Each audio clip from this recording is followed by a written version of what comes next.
Dulu, setelah Perang Dunia Kedua selesai, dunia nggak langsung damai. Perang Dingin mulai, dan dua kekuatan besar, Amerika Serikat dan Uni Soviet, saling berebut pengaruh. Salah satunya di Vietnam. Tahun 1954, Vietnam terbelah menjadi dua setelah Perjanjian Jenewa. Utara dipimpin Ho Chi Minh dengan ideologi komunis, didukung Uni Soviet dan Cina. Sementara itu, selatan dipimpin oleh Ngo Dinh Diem yang pro-barat dan didukung Amerika. Tapi rakyat di kedua sisi nggak semuanya puas.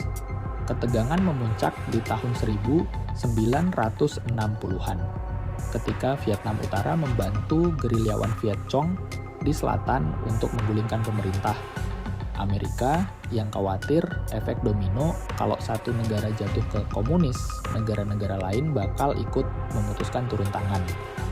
Awalnya mereka hanya mengirim penasihat militer, tetapi setelah insiden Teluk Tonkin tahun 1964, di mana kapal Amerika diklaim diserang Vietnam Utara, Presiden Lyndon B. Johnson memutuskan untuk memulai perang secara penuh. Helikopter Amerika berdatangan, bom dijatuhkan, dan mereka yakin teknologi canggih bakal bikin perang ini cepat selesai.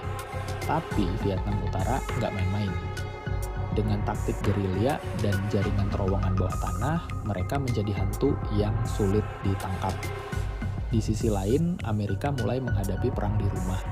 Rakyatnya yang awalnya mendukung mulai muak melihat foto-foto perang yang brutal, anak-anak Vietnam yang jadi korban, dan ribuan tentara muda Amerika yang pulang di dalam peti.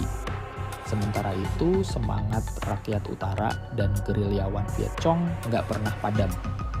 Bagi mereka, ini soal kebebasan dan melindungi tanah air.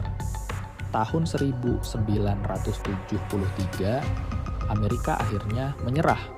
Mereka mundur setelah menandatangani Perjanjian Paris. 2 tahun kemudian, pada 30 April 1975, Saigon jatuh ke tangan Vietnam Utara, dan perang pun selesai. Vietnam akhirnya bersatu di bawah bendera komunis.